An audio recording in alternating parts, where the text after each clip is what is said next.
there, it's Easter Sunday today, which means today is all about the eggs and the bunnies and the chicks and the bunnies and the eggs and the candy and the bunnies and also this guy named Jesus, but don't forget about the eggs. So what's with that? And what's with calling it Easter and celebrating it on random Sundays sometime between March 23rd and April 25th? Then why can't we celebrate it on some normal, predictable day, the way we do with Thanksgiving and Christmas? Well, the answer is both simple and complicated, and what it boils down to is that, like Christmas and St. Patrick's Day and pretty much every other modern Christian holiday, Easter is an example of pagan traditions and rituals being drawn into and incorporated into Christian mythology and practice. And it starts with the name by which we call it, Easter. Now, there are several places in pagan mythological history where the name Easter could come from. For a start, there's the Babylonian goddess Ishtar, who was the goddess of war, but also, and more important to this context, she was the goddess of love and fertility and the earth. There's Astarte, the Phoenician goddess, who is basically a later reincarnation of Ishtar. There's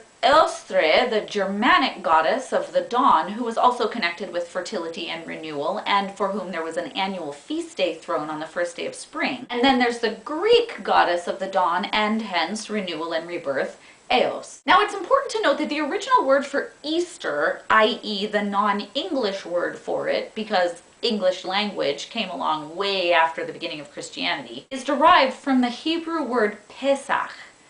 Okay, I think I totally butchered that. I think that's how you say it. I might have totally butchered it, and if I did, I'm sorry. Pesach is Hebrew for Passover, and some historians argue that because the Bible originally refers to the Easter celebration as Passover, this is indicative that Christians were celebrating Passover even 700 years after Jesus' death. They argue that this indicates that the celebration of Easter was originally as much about stopping Christians from observing Jewish religious days as it was about getting Christians to observe and celebrate Jesus' crucifixion and then rebirth. Whether or not this is true, it is definitely the reason that we celebrate Easter on seemingly random Sundays throughout March and April, because Easter is scheduled to happen right after Passover, and Passover's date is based on the lunar calendar. But back to the whole why do we call it Easter thing. There is some argument about where the English word Easter came from. Some scholars refer to Bede's 7th century writings about the Germanic goddess Oyster, saying that she is the goddess of the dawn and all, and it sounds a lot and is very close to Easter, and English has Germanic roots, so that seems to make sense. But others question the merits of this, saying that Bede's citation is the only one we have, and that without any corroborating evidence, it's just as likely that he basically made her up. Which, frankly, is possible, but why would he? Now, remember this gal, Ishtar, bipolar goddess of love and war, whose good side you definitely want to be on? Well, she originates in the cradle of civilization, the region between the Tigris and Euphrates rivers that started as Mesopotamia and then became ancient Babylon and then ancient Assyria. And she's touted by some of the Oyster deniers as the real origin of the word Easter, and also some of the trappings that we associate with the holiday, the chicks and the eggs and the bunnies and such. The argument for this is that her name sounds similar. It isn't a great stretch to go from Ishtar to Easter.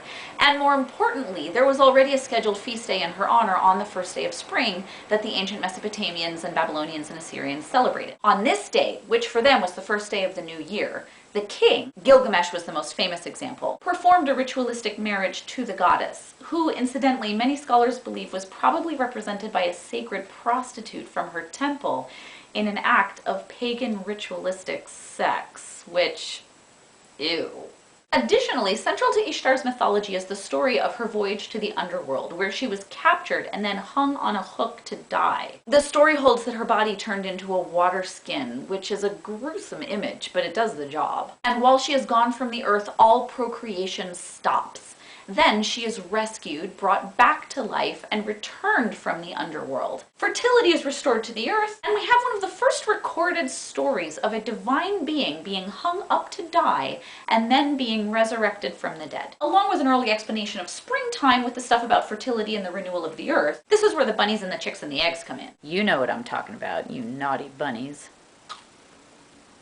And a feast day at the beginning of spring. It's basically the whole Easter package, but way, way earlier and without all the monotheism and self-sacrifice, but with lots of added sex. Now, for obvious reasons, many people object to this story having anything to do with Jesus, who came along much, much later, over 2,000 years later, and who lived in a totally different place. Nazareth was not that close to Babylon. For one thing, in between Ishtar and Jesus, we had a whole host of various religions and gods and goddesses. We had Judaic monotheism, and we had the Romans and Greeks with their pantheon of gods and goddesses. There were a whole bunch of world religions going on at that time, and yeah, we're not even going to get into those. Plus, Ishtar had nothing to do with Oster, who, remember, is the most likely German root of our Anglo-Saxon word Easter, seeing as the Germans who worshipped her were like nowhere close to Babylon or Mesopotamia. Also, it's a lot more appealing to think of Easter as a celebration of a pure and selfless sacrifice than it is to think of it as a celebration of lots of sex. Except that we know, both from their writings and also from artifacts like ancient coinage, that the Babylonians traded not only with the people of the Indus Valley and the Egyptians, but also the people of Persia, Anatolia, and, importantly, Europe. And where there is trade in goods, there is also trade in ideas and religious practices and beliefs. As we look back through history, we can see reflections of the Mesopotamian goddess Inanna in the Egyptian goddess Isis. Inanna also then became the Babylonian and Assyrian goddess Ishtar, who then became the Phoenician goddess Astarte, who then lent herself to the Greek goddess Aphrodite and the Roman goddess Venus. Human history is full of the overlapping of many different religious cultures and beliefs, and they all influenced each other in turn. Ishtar and its derivative Ishta are now found all over the world, from ancient Cypriotic devotional objects to a kind of weird body contorting exercise to the name of this weird lady who talks to a camera every day. People borrow from those who came before them, and to say that in a time as full of upheaval and commerce as the Bronze Age was, it is completely impossible that there could be any connection at all between a Babylonian goddess named Ishtar and a German goddess named Oster is, frankly, willfully ignorant. And equally ignorant is the insistence that the idea of divine resurrection belongs only to Christianity, or that the symbols of eggs and rabbits, common symbols of fertility throughout the ages, belong only to the modern celebration of Easter. Easter, like all other religions throughout human history, has both elements that are unique and elements that are borrowed. And the constant bickering between the people who insist that Easter and its traditions are strictly pagan and the people who insist that Easter and its traditions are strictly Judeo-Christian is not only evidence of ignorance on both sides, but is also really, really not helping anybody. Because the fact of the matter is that whether you worship this god, or this god, or this god, or this god, or this god, and whether you call it the spring solstice, or Easter, or the vernal equinox, what we all agree on is that this is a time of rebirth and new beginnings.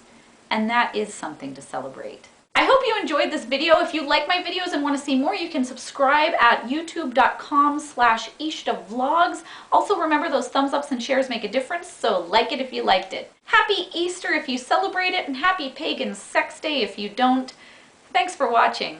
I'll see you tomorrow.